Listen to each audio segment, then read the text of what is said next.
Сәлеметсіздер ме? Бүгінгі біздің тақырыбымыз негізгі бүйрек синдромдары. Негізгі бүйрек синдромдарына ісіну синдромдары, дизуриялық синдром, зәрлік синдром, нефротикалық синдром, нефриттік синдром, сонымен қоса ауырсыну, интоксикациялық синдромдарды жатқызуымызға болады. Алайда негізгі бүйрек ауруларында кездесетін 5 синдром бар. Бұлар ісіну, дизуриялық, зәрлік, нефротикалық және нефриттік синдромдар. Бүгінгі біздің видеомызда ісіну, дизуриялық, зәрлік, яғни осы 3 синдромға тоқталатын боламыз. Келесі видеомызда нефротикалық және нефриттік синдромдарға кеңінен тоқталамыз, және бүгінгі видеомыздың соңында қарай бізде практикалық кейстер болады. Сондықтан видеоның соңына дейін қарап түсінуге тырысайық. Видеомыз басталмастан бұрын каналға тіркеліп лайк басайық. Каналға тіркеліп лайк басып болсақ, ендеше видеомыз бастайық. Бірінші синдром бұл бізде ісіну синдромы. Ісіну синдромы аты айтып тұрғандай дене бөліктерінің ісінуімен сипатталады. Бұларға негізінен су тұз алмасуының бұзылысы салдарынан және онкотикалық қысымның төмендеуі салдарларынан адам денесінде ісіну пайда болады. Яғни білеміз, бүйректің негізгі қызметтері бұл су тұз алмасуын реттеп отырады. Натрий, калий, магний, кальций сынды. Және онкотикалық қысым бұл белоктарды зәлмен шығармау арқылы адам қанында онкотикалық қысымды ұстап тұрады. Негізгі патогенезіне келетін болсақ, негізінен бірінші орында бізде қандай да бір бүйрек ауруы жатады. Яғни ода көбінесе шумақшалардың зақымдануын жатқызсақ болады. Мысалы, гломерулонефритте бізде шумақшалар зақымданады. Шумақшалар негізінен ол жерде белоктар фильтрациядан өтпеу керек. Сол арқылы бізде зақымданғандықтан белоктар фильтрациядан өтіп, зәрге қарай өтіп кетеді. Соның әсерінен қандағы белоктардың фракциясы төмендейді. Қандағы белоктар фракциясын төмендегеннің салдарынан бізде бауыр компенсаторлы механизм арқылы белоктың фракцияларын қалыпқа келтіруге тырысады. Алайда біршама уақыттан кейін бауыр компенсаторлы механизм жетіспей, яғни гипопротеинемия бола бастайды. Сонымен қоса біз білеміз, белоктар мен майлар бір-біріне пропорционалды жүреді. Яғни, егер белоктар қанда азаятын болса, қанда майлар көбейеді. Оны біз гиперлипидемия деп атаймыз. Яғни, тығыздығы жоғары липопротеиндер қанда өте көп мөлшерде арта түседі. Одан кейін қандағы белоктардың фракциясы азайды, ол жерде онкотикалық қысым төмендеді, ал тіндерде онкотикалық қысым жоғары. Ол тіндерге сұйықтықтың өтуіне әсерін туғызады. Соның әсерінен бізде тін аралық жасушаларға сұйықтық өтіп тіндер ісінеді, ал қан көлемі сұйықтық тіндерге өтіп кеткеннің салдарынан қан көлемі азаяды. Қан көлемі азайған соң бізде бүйректен өзіне қажет ренинді бөледі бастайды. Экзогломерулар аппараттан ренин бөледі. Ренин бөлінеді де ол ренин, ангиотензин, альдостеронды жүйені активтейді. Ренин бар ангиотензин 1-ді, ангиотензин 1 2-ге айналады, 2 бүйрек сүт безінен барып альдостеронды бөліне бастайды. Альдостерон ол бүйректен натрийді ұстап қалады. Сөйтеді де адам организмінде натрий ұсталған соң, натрий өзі тұз өзіне суды тарта бастайды. Соның әсерінен адамда қанында қайтадан сұйықтық көбейеді. Сұйықтық көбейеді де адам денесінде жаппай ісінулерге алып келеді. Және де біз бүйрек патофизиологиясын айтқан болатынбыз. Олигурияның бүйрекке дейінгі себебі бұл жаппай ісінулердің пайда болуы. Осының әсерінен бізде ісіну синдромдар пайда болады. Енді оның клиникалық көріністеріне келетін болсақ, көбінесе бұлар таңертеңгілік уақытта бетте, көз астында, бел аймақтарында ісінулер пайда болады. Адам қалпын өзгерткен кезде, немесе жылдам қозғалған кезде сұйықтықтардың араласуы, орнынан жылжуы секілді сезімдер пайда болады. Одан кейін біз ісінген жері жұмсақ, бозарған болып келеді. Басқан кезде сол орнынан бірнеше уақытқа дейін саусағымыздың ізі қалып қоятын болады. Одан кейін бұл адамда жаңылда айтып кеттік, олигурия болады. Яғни тәуліктік диурездің азаюы, зәр шығарудың қиындауына дейін алып келеді. Одан кейін бүйрек ауруларында бел аймағында ауырсыну пайда болады. Олигурияны айтып кеттік. Одан кейін әлсіздік, шаршағыштық белгілері пайда болады. Одан кейін біз ісіну синдромы бұл көбінесе жүрек аурулары кезінде және де бүйрек аурулары кезінде ісіну синдромдары пайда болады. Бұл екеуін негізінен ажырата білу қажет. Жүрек қан тамырлары аурулары бұл көбінесе оң жақ қарыншаның жеткіліксіздігі кезінде, яғни адам организмде жүрек насостық қызмет атқарады да, ол шеткері қан тамырлардан өзіне қарай қанды сорып алады. Алайда ол жеткіліксіз болған кезде шеткері перифериялық жақтарда қан қалып қояды. Соның әсерінен ісінулер пайда болады. Ісінулер бұл көбінесе кешке қарай пайда болады, ал бүйрек аурулары кездерінде бұл таңертеңгілік уақытта пайда болатын. Жүрек аурулары кезінде кешке қарай пайда болады. Алғашқы кезде тобықтардан басталады, яғни жүрек жеткіліксіздігінің жеңіл сатылар кездерінде тобықтарда ауыр күннен кейін ісінулер пайда болып тұрады. Ісінген жер қатты із қалдырмайтын болады. Ал асынған жағдайларда бұл тізеге, тіпті асцитке дейін алып келуі мүмкін жүрек қан тамырлары жеткіліксіздігі кездерінде. Одан кейін бауыры да ұлғаюы мүмкін, себебі оң жақ қарыншаға бірден бір қанды көп апаратын бұл бізде бауыр болып табылады. Мына екеуін қарайтын болсақ, бізде мына суретте жүрек қан тамырлар жүйесінің аурулары кезіндегі ісіну көрініп тұр. Ал мына екінші оң жақтағы суретке қарайтын болсақ, бұл бүйрек аурулары кезіндегі ауру көрініп тұр, яғни басқан жерде ізі қалынған, мынау қатты ісінген. Одан кейін біз лабораториялық зерттеу әдістеріне келетін болсақ, бұл адамда жалпы қан анализін, қанның биохимиялық анализдерін, жалпы зәр анализдерін, тәуліктік диурезді бактериологиялық себімді жасау арқылы тексереміз. Жалпы қан анализіне келетін болсақ, бұл жерде аса бір өзгешелік байқамауымыз да мүмкін, кейде анемиялар байқалуы мүмкін. Ал қанның биохимиялық анализіне келетін болсақ, бізде белоктардың, жалпы белоктың көлемінің азаюы, яғни 60-80 грамм литрден азаюы, одан кейін белок фракцияларының да өзгеруі мүмкін, яғни диспротеинемия, гипопротеинемия пайда болуы мүмкін. Одан кейін жалпы зәр анализіне қарайтын болсақ, жалпы зәр анализінде бізде көбінесе белоктар пайда болады, яғни протеинурия пайда болады. Ал тәуліктік диуреза, бұл жаңа айтып кеттік, бұл олигоурия. Бактериологиялық себімде де түк таппауымыз да мүмкін. Одан кейін біз инструменталды зерттеу әдістерін жасаймыз, УЗИ, КТ, МРТ, тіпті бүйрек тамырларының доплерографиясы, контрастты рентгенография, экскреторлы урография, қажет болса ретроградтурографиялар жасаймыз. Одан кейін бізде екіншісі синдром, бұл дизуриялық синдром, яғни диурез дегеніміз бұл тәуліктік зәр мөлшері болса, дизурия деген яғни зәрдің көлемінің өзгеруі, яғни бір күнде қалыпты жағдайда 1,5-2 литрге дейін зәр шығу қажет болатын болса, осының пропорциясының өзгеруін айтамыз. Бұл негізі физиологиялық болуы да мүмкін. Мысалы, адам көп су ішті, соның әсерінен тәуліктік зәрі артып кетті, бірақ бұл біз патологияға жатқызбаймыз. Немесе құрғақ тамақтарды көп жеді де, соның әсерінен бірақ суды аз ішті. Ол олигурия болуы да мүмкін, бірақ ол физиологиялық болып табылады. Бұлардың патологиялықтарын біз алдыңғы видеоларда айтып кеткен болатынбыз. Бұларға қысқа және жылдам айта өтейік. Полиурия бұл 2 литрден астам зәр шығару, яғни тәулігіне олигурия 500 мл аз зәр шығарады. Анурия олигуриямен бірге қабаттасып жүреді, немесе олигоанурия деп аталады. Бұл кезде 50-100 мл аз зәр шығады, немесе мүлде зәр шықпай қалуы мүмкін. Полакурия бұл бізде аз-аздан жиі зәр шығару. Оны полиуриямен шатастыруға болмайды, яғни оның тәуліктік мөлшері қалыпты болады, алайда жиі зәрге шығып отырады. Қандай да бір инфекциялар салдарынан болуы мүмкін. Келесі бізде никтурия бұл түнгі диурез мөлшерінің күндізгі диурез мөлшерінен аз түсуі. Яғни қалыпты жағдайда түнгі диурез тәуліктік диурезден 3/1 бөлігін құрауы қажет.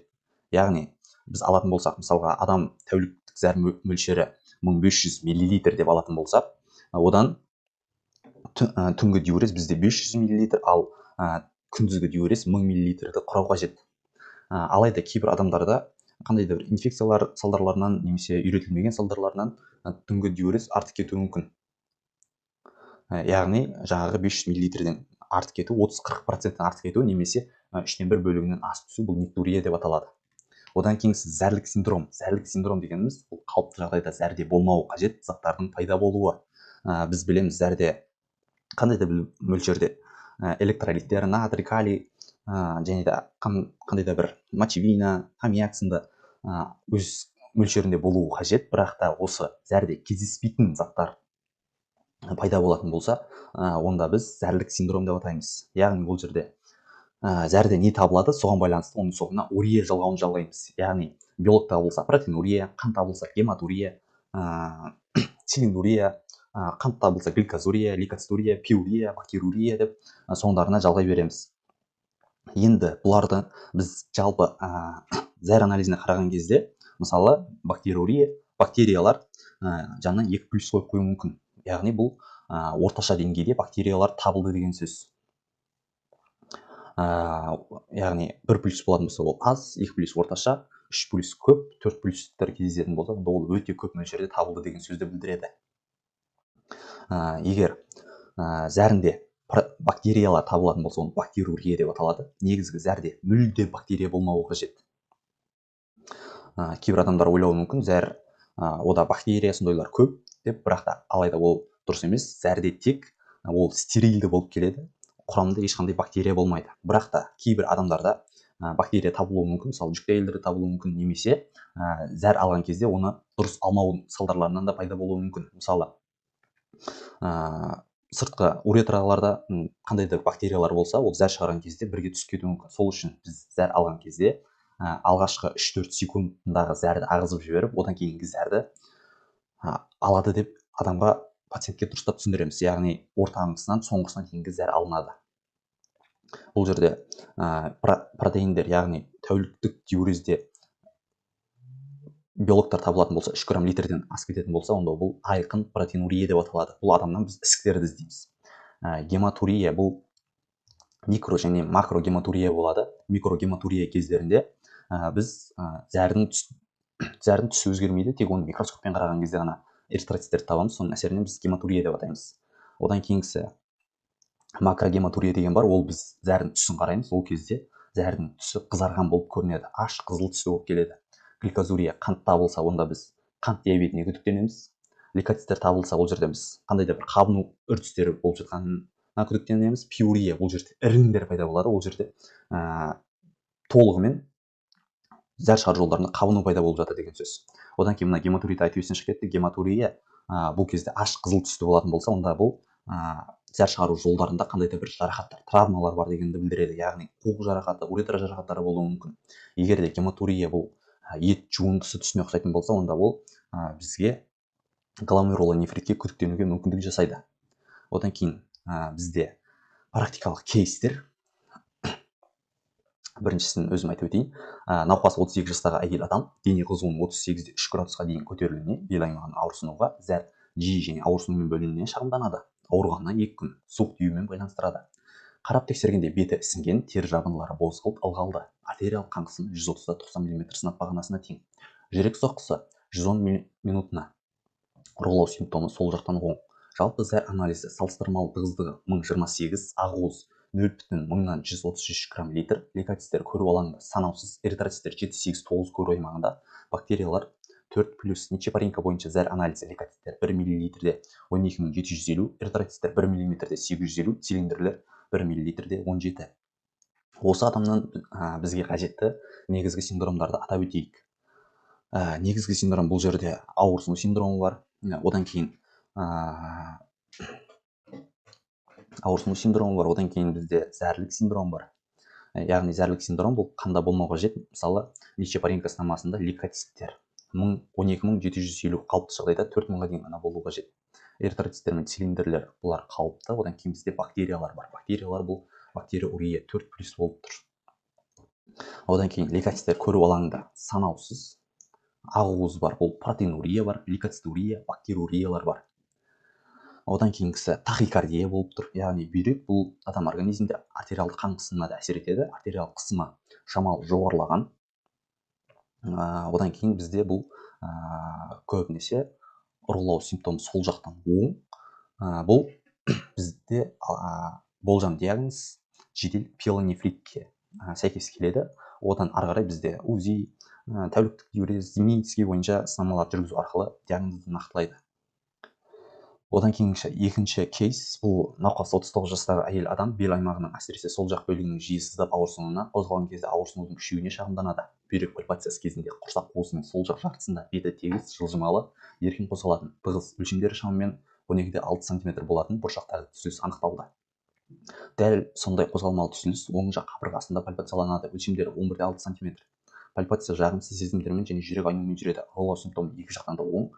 Жалпы қан анализі эритроциттер 3-9 көбейтілген оның 12-ші дәрежесі, гемоглобин 105 грамм литр, лейкоциттер 11 көбейтілген оның 9-ші дәрежесі, эритроциттердің тұну жылдамдығы 21 мм сағатына. Зәрдің жалпы анализі салыстырмалы тығыздығы 1015, биологтар 0,233 грамм литр, лейкоциттер 10-11-12 көру алаңында, эритроциттер 3-4-5 көру алаңында, бактериялар 3+.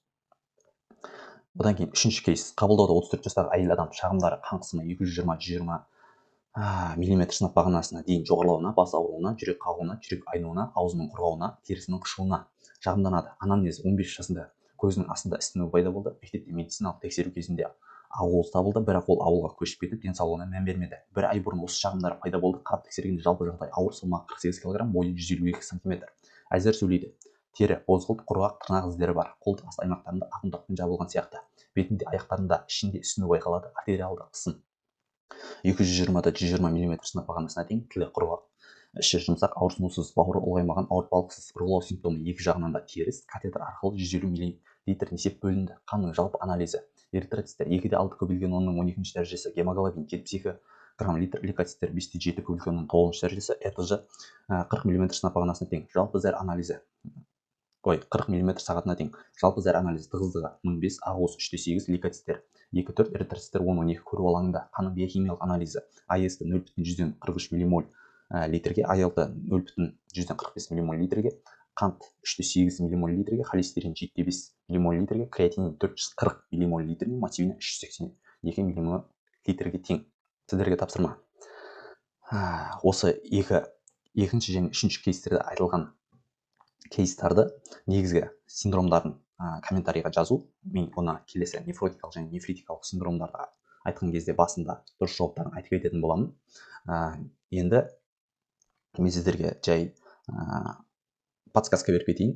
Бірінші, яғни мына екінші немеде бұл болжам диагноз нефроптоз болуы мүмкін, яғни бүйректердің орнынан төмен жылжуы. Ал мына үшінші кейсте бұл бүйректің созылмалы жеткіліксіздігі. Негізгі синдромдарды жазыңыздар, каналға тіркеліп лайк басыңыздар. Осымен видеомыз бітті. Сау болыңыздар.